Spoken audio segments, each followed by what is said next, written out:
चलिए तो third lecture start करते हैं एनपीओ का। आई होप आपने पहले 2 लेक्चर बिल्कुल अच्छे से देखे होंगे, प्रॉपर नोट कर रहे होंगे आप उसे। ठीक है, मुझे लगता है कि बिल्कुल भी दिक्कत नहीं आ रही होगी आई थिंक आपको सवाल करने में। क्लियर? अभी बच्चे इनकम एंड एक्सपेंडिचर का सवाल आपको बस जो मैंने कराया सिर्फ उसे समझना था। क्लियर? चलिए तो आगे बढ़ते हैं। आज उससे आगे आज की क्लास बच्चे आपके लिए बहुत ज़्यादा इम्पोर्टेंट होने वाली है, क्योंकि आज जो मैं आपको बताऊंगा उसके बाद इनकम एंड एक्सपेंडिचर आपके लिए बहुत ज़्यादा इजी होने वाला है। क्लियर हो गया? ठीक, तो स्टार्ट करते हैं बच्चे। लेक्चर स्टार्ट करने से पहले आई वांट कि मैं आपको 2 वर्ड से रूबरू करा दूं। पहला वर्ड आउटस्टैंडिंग,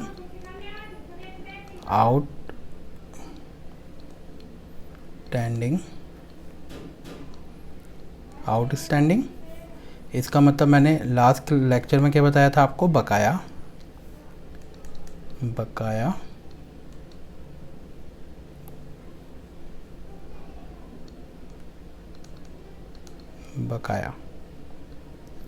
अगर इनकम आउटस्टैंडिंग है, इनकम मिलती है हमें, तो हमने इसे कैसे पढ़ना है कि इनकम मिलनी थी बट मिली नहीं। ठीक, सेम वे अगर एक्सपेंस है तो एक्सपेंस देते हैं हम, तो बकाया एक्सपेंस। बकाया का मतलब क्या हुआ? आउटस्टैंडिंग का मतलब क्या हुआ? एक्सपेंस। आउटस्टैंडिंग मीन्स एक्सपेंस देना था बट दिया नहीं। क्लियर? आई होप इतना बिल्कुल क्लियर है आपको। ठीक, एक वर्ड होता बच्चे प्रीपेड, इसे समझना जरूरी है थोड़ा। प्रीपेड, सही। प्रीपेड क्या होता है बच्चे? प्रीपेड एडवांस को बोलते हैं। एडवांस समझते हो आप? एडवांस समझते हो आप जब एडवांस दे देते हैं। ठीक, क्लियर है पक्का? तो 2 वर्ड आपको नॉलेज होनी जरूरी है। एक आउटस्टैंडिंग, बकाया, देना था दिया नहीं, या अगर इनकम है तो मिलनी थी बट मिला नहीं। Prepaid means advance. क्लियर हुआ? चलिए बच्चे, होता क्या है कई बार किसी भी इनकम से रिलेटेड या किसी भी एक्सपेंस से रिलेटेड क्वेश्चन आपको ओपनिंग का आउटस्टैंडिंग बता सकता है और क्लोजिंग का आउटस्टैंडिंग बता सकता है। सर मतलब जब हमने ईयर स्टार्ट करा उस समय भी आउटस्टैंडिंग दे सकता है, और जब हमने क्लोज करा ईयर उस समय भी आउटस्टैंडिंग दे सकता है। सेम वे प्रीपेड की कहानी हो सकती है, मतलब ओपनिंग के टाइम पे भी प्रीपेड है और क्लोजिंग के टाइम पे भी प्रीपेड है। तो उस केस में सवाल कैसे करना है वो सीखने जा रहे हैं आज हम। क्लियर? बहुत ही इंपॉर्टेंट है, थोड़ा ध्यान से समझना है इस चीज़ को। क्लियर हुआ? चलिए तो बच्चे, क्वेश्चन कराने से पहले आई वांट कि आप इसे समझो अच्छे से। तो समझाने के लिए मैं एक चार्ट सा बनाता हूँ। चार्ट क्या है देखते हैं। लेट्स से मैंने 3 ईयर लिए, एक प्रीवियस ईयर, एक करंट ईयर, एक नेक्स्ट ईयर। मतलब ये प्रीवियस ईयर माना पिछला साल, ये मैंने करंट ईयर माना मतलब इस साल, और ये मैंने नेक्स्ट ईयर माना मतलब अगला साल। क्लियर? ठीक, एक काम करते हैं, मतलब ईयर को डिफाइन कर लेते हैं। मान लो ये 1 अप्रैल 2019 मानते हैं। 1 अप्रैल 2019। तो ये ख़त्म कब होगा बेटा? ये ख़त्म हो रहा होगा 31 मार्च 2020। ठीक, इसी दिन मेरा करंट ईयर स्टार्ट हो रहा होगा, इससे अगले दिन, यानी कि 1 अप्रैल 2020 से। अब करंट ईयर कब ख़त्म होगा बताओ? ये ख़त्म होगा 31 मार्च 2021। क्लियर हो रहा है? 2020 से 2021 में ख़त्म होगा। ठीक, फिर उसके बाद नेक्स्ट ईयर आया होगा। नेक्स्ट ईयर 1 अप्रैल, मतलब एक दिन बाद इससे 1 अप्रैल 2021 से। और ये ख़त्म कब होगा बेटा? ये ख़त्म होगा 31 मार्च 2022। आई थिंक इसमें कोई आपको दिक्कत नहीं होगी। क्लियर? चलिए बस ये याद रखना कि मेरा ईयर कौन सा बेटा, मुझे इस ईयर के अकाउंट बनाने, यानी कि करंट ईयर मेरा ये वाला है, बीच वाला। इससे पहले वाला प्रीवियस ईयर और इससे अगला वाला नेक्स्ट ईयर। मैं इस ईयर करंट ईयर के लिए क्या बनाने जा रहा हूँ? मैं करंट ईयर के लिए अपनी अकाउंटिंग कर रहा हूँ। तो मुझे इनकम एंड एक्सपेंडिचर में सिर्फ इसी साल की इनकम और इसी साल के एक्सपेंस दिखाने। क्लियर? चलिए तो मान लो मेरे पास आउटस्टैंडिंग दे रखा है बिगिनिंग में बेटा, एक आउटस्टैंडिंग दे रखा है बिगिनिंग में, बेटा ये स्टार्टिंग है ना, बिगिनिंग है इस करंट ईयर का, ये जो है करंट ईयर का बिगिनिंग है, क्लियर है पक्का। तो यहाँ पे आउटस्टैंडिंग दे रखा है, यहाँ पे आउटस्टैंडिंग दे रखा है, यानी कि outstanding at the beginning, outstanding at the beginning आपको दे रखा है, आउटस्टैंडिंग एट द बिगिनिंग दे रखा है। अच्छा, आउटस्टैंडिंग बिगिनिंग का मतलब, आउटस्टैंडिंग का मतलब देना था बट दिया नहीं, मतलब ये कह रहा है कि यहाँ पे स्टार्टिंग में, इस साल के स्टार्टिंग में, इसे ध्यान से समझना बहुत ज़्यादा इंपॉर्टेंट है, साल के स्टार्टिंग में मुझे देना था बट दिया नहीं है। अच्छा बेटा, साल के स्टार्टिंग में देना था बट दिया नहीं, यानी कि वो पिछले साल का होगा, तभी तो देना था स्टार्टिंग में। वो किस ईयर का होगा? प्रीवियस ईयर का होगा, तभी तो साल के स्टार्टिंग, जब मैंने साल स्टार्ट करा वहाँ पे आउटस्टैंडिंग है, यानी कि पिछले साल से रिलेटेड होगा। तो पिछले साल से रिलेटेड है तो आउटस्टैंडिंग एट द बिगिनिंग बच्चे हमेशा हम क्या करेंगे? माइनस करेंगे, क्योंकि वो इस साल का नहीं है, वो किस साल का? वो पिछले साल का है। क्लियर? ठीक है। अगर outstanding at the and they रखा है, मतलब यहाँ पे दे रखा है आउटस्टैंडिंग एट द एंड 31 मार्च को, मतलब ईयर के एंड में आउटस्टैंडिंग है, मतलब मिलना था बट मिला, या देना था बट दिया नहीं है, देना था बट दिया नहीं है। अच्छा, ईयर के एंड में देना था बट दिया नहीं, यानी कि वो पीछे इस साल से रिलेटेड होगा। ये साल तो हमारा कौन सा ईयर है? Current year. एंड में अगर देना था दिया नहीं, यानी कि पीछे, आउटस्टैंडिंग का मतलब बच्चा हमेशा पिछले साल से होता है ना, मतलब जिस टाइम पे देना उससे पीछे से रिलेटेड है वो। ठीक, तो अगर ईयर एंड के टाइम पर आउटस्टैंडिंग है तो इट मीन्स देना था बट दिया नहीं, यानी कि वो मेरे करंट ईयर से ही रिलेटेड है। क्लियर हो गया? तो यानी कि आउटस्टैंडिंग एट द एंड हम हमेशा क्या करेंगे बेटा? इसे करेंगे हम हमेशा प्लस। क्या करेंगे हम? इसे हमेशा प्लस। तो आपको क्लियर हुआ कि आउटस्टैंडिंग एट द बिगिनिंग हमेशा माइनस होगा, क्योंकि वो प्रीवियस ईयर से रिलेटेड है, जबकि आउटस्टैंडिंग एट द एंड साल के आखिर में आउटस्टैंडिंग है, यानी कि साल के आखिर में देना था बट दिया नहीं। देना था मीन्स इस साल का एक्सपेंस या इनकम है वो। क्लियर हो गई पक्का? ठीक है, तो मैंने आउटस्टैंडिंग बिगिनिंग भी समझ लिया और एंड भी समझ लिया। अब बात करते हैं एडवांस की। अब बेटा एडवांस को ध्यान से समझना। Outstanding at the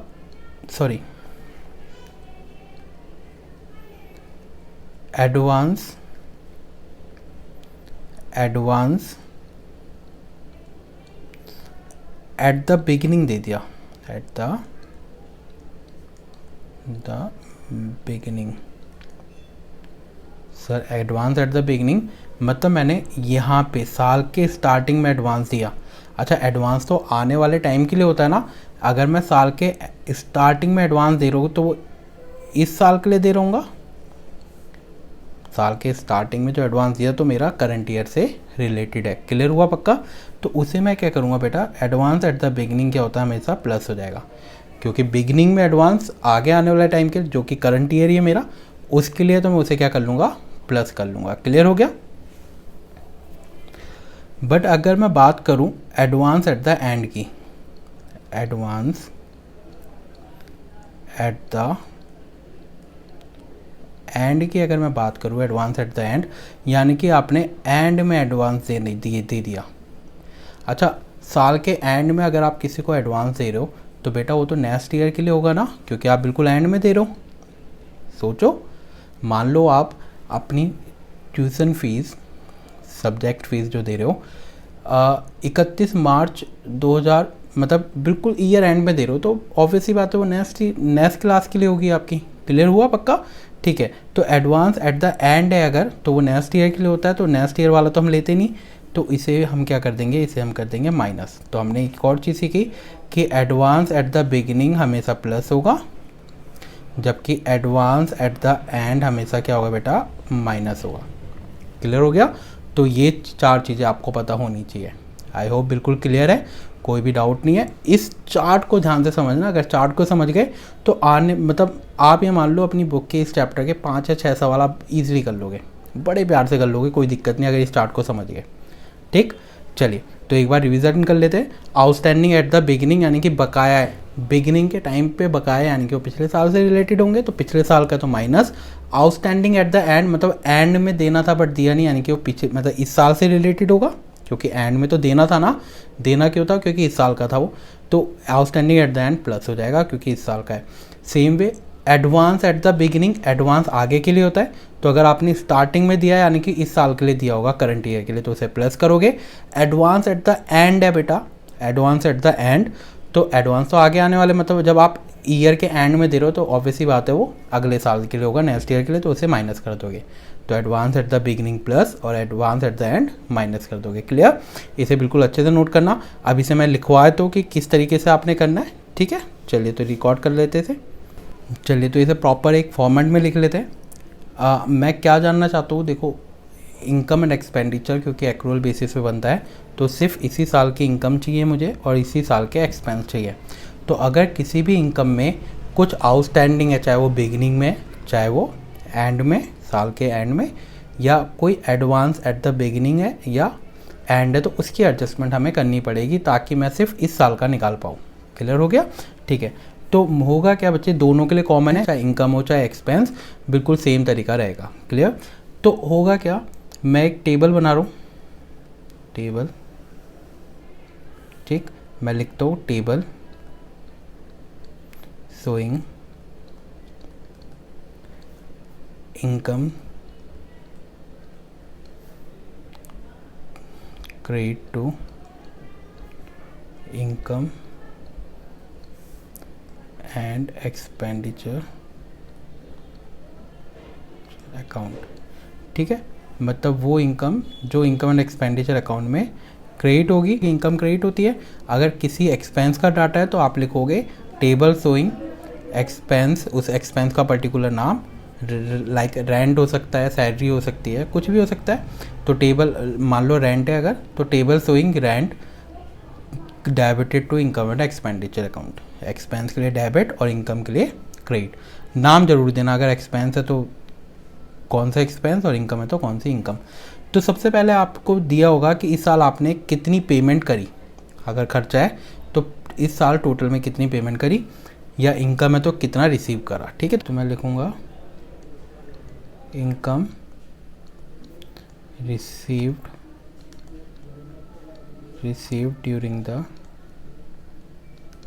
during the year, जितना मुझे रिसीव हुआ,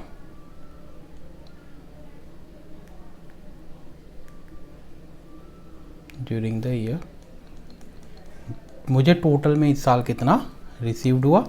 फिर इसमें मैं ऐड कर दूंगा बेटा, add outstanding at the and, क्योंकि साल के आखिर में बकाया था यानी कि मिलना था बट मिला नहीं, इनकम है क्योंकि मिलना था मिला नहीं, तो मिलना था यानी कि इस साल से रिलेटेड है तो उसे ऐड कर देंगे हम। और ऐड कर दोगे आप, ऐड किसे करोगे, advance at the beginning, advance, अच्छा एडवांस बोलो या प्रीपेड बोलो, बात एक ही है ना। Advance at the beginning, advance at the beginning का मतलब जो ईयर के स्टार्टिंग में हमने एडवांस दिया, तो जब एडवांस दिया तो इस साल से रिलेटेड होगा क्योंकि बिगिनिंग में दिया है, तो आने वाला टाइम मतलब जो करंट ईयर ही रहेगा तो उसे भी ऐड कर देंगे। क्लियर हो गया। सेम वे अब हम लेस करेंगे, किनको लेस करेंगे हम, एक तो आउटस्टैंडिंग एट द बिगिनिंग,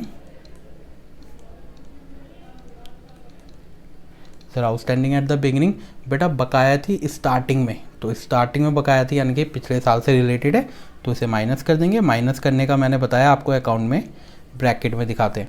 और एडवांस एट द एंड है, अगर एडवांस एट द एंड, तो एडवांस एट द एंड मतलब साल के आखिर में एडवांस दे रहे हो, तो एडवांस तो आने वाले टाइम के लिए होता है, तो साल के आखिर में दे रहे हो तो यानी कि वो नेक्स्ट ईयर से रिलेटेड है, तो उसे भी हम माइनस कर देंगे। तो बेटा इससे जो हमारा फाइनल अमाउंट आएगा प्लस माइनस करने के बाद, ये वो अमाउंट होगा जो इनकम एंड एक्सपेंडिचर में जाएगा। क्लियर हुआ। तो ये वो अमाउंट, तो ये हमारा मेन अमाउंट है जो इनकम एंड एक्सपेंडिचर में जाएगा। क्लियर हो गया। अब कोई भी इनकम हो उसके लिए भी डिट्टो इस तरीके से करना है आपने, कोई भी एक्सपेंस हो तो भी आपने डिट्टो इसी तरीके से करना है। क्लियर। चलिए तो मैं सवाल कर लेता हूँ एक आपको समझाने के लिए। क्वेश्चन को मैं स्क्रीन पर लगाया तो थोड़ा ध्यान से देखना। चलिए तो स्क्रीन पर पढ़ते एक बार। मैं देखो मैंने फॉर्मेट बना रखा है, तो मैं एक काम करता हूँ, मैं इसी फॉर्मेट में उसे पुट कर लेता हूँ। ठीक, चलिए तो क्वेश्चन पढ़ते हैं। How are the given item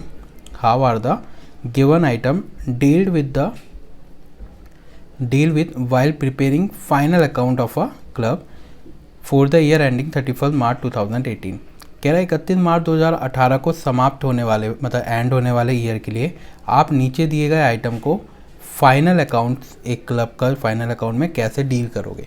clear, चलिए पढ़ लेते हैं। तो कह रहा आउटस्टैंडिंग सब्सक्रिप्शन, अच्छा इनने ईयर दे रखा है 31 मार्च 2017। ये मेरे पे थोड़ी पुरानी बुक है, अगर आप पे लेटेस्ट बुक है तो उसमें ईयर 2018 या 19 होगा। क्लियर, ठीक। तो 31 मार्च 2017 एंड देन 31 मार्च 2018। अच्छा मेरा ईयर कौन सा है, मेरा ईयर बेटा किसके लिए अकाउंट बना रहे हैं हम, जो ईयर एंड हो रहा है 31 मार्च 2018 में। ठीक है, तो यानी कि मेरा जो करंट ईयर है, याद रखना मेरा जो करंट ईयर है वो स्टार्ट हो रहा होगा 1 अप्रैल 2017 से 31 मार्च 2018। ये मेरा करंट ईयर है। ठीक, इससे पहले वाला प्रीवियस ईयर होगा और इसके बाद वाला नेक्स्ट ईयर होगा। क्लियर हो गया पक्का। ठीक है, तो कह रहा आउटस्टैंडिंग सब्सक्रिप्शन जो आउटस्टैंडिंग था, मतलब बकाया था। अब देखो 2017 पहला क्या 31 मार्च 2017 तक जो आउटस्टैंडिंग था, तो बेटा 31 मार्च 2017 तो यहाँ पे आएगा ना बिगनिंग में, समझ रहे हो। जबकि यानी कि मेरा ईयर स्टार्ट होने के टाइम पे जो आउटस्टैंडिंग है तो पिछले साल से तो माइनस हो जाएगा। जबकि आउटस्टैंडिंग अगर मैं 2018 वाले की बात करूँ तो 2018 यहाँ पे आउटस्टैंडिंग है इस टाइम पे, यहाँ पे ईयर एंड में तो आउटस्टैंडिंग है, तो इस साल से रिलेटेड होगा तो उसे हम प्लस कर देंगे। ठीक, तो एक बार पहले सवाल समझ लेते देन पूरा कर लेंगे। एडवांस की बात करूँ तो एडवांस बिगिनिंग में, यानी कि यहाँ पे एडवांस दे रखा 60,000, वो प्लस हो जाएगा क्योंकि वो इस साल से रिलेटेड होगा। जबकि अगर मैं बात करूँ एडवांस 2018 मतलब ईयर एंड वाले, यहाँ पे एडवांस दिया है तो बेटा वो आने वाले टाइम के लिए होगा, तो उसे माइनस कर देंगे नेक्स्ट ईयर के लिए। फिर नीचे दे रखा है इन्हें कि subscription receive during the year ending 31 मार्च 2018 6,40,000। मतलब इस साल ये जो पूरा ईयर है हमारे पास, इस साल में हमें कितना रिसीव्ड हुआ बेटा 6,40,000। तो देखो income receive during the year कितनी हुई हमारी, आप यहाँ पे लिखोगे subscription receive during the year, income को नाम दे देना ना। तो मेरे को रिसीव्ड हुआ 6,40,000, कितना 6,40,000। ठीक, फिर आउटस्टैंडिंग एट द एंड, देखो आउटस्टैंडिंग एट द एंड 1,26,000 है ना। देखो 2017 वाले मार्च, जो 31 मार्च 2017 है वो बिगिनिंग है और 31 मार्च 2018 क्या है क्लोजिंग है, यानी कि एंड है। तो एंड में कितना आउटस्टैंडिंग था 1,26,000, तो इसे प्लस कर दोगे आप। ठीक, फिर एडवांस देखना बिगिनिंग में कितना है 60,000, तो 60,000 प्लस कर देना।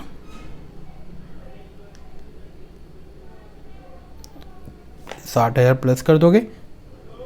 ठीक, then outstanding at the beginning देखो कितना है, बिगिनिंग है आपका 92,000।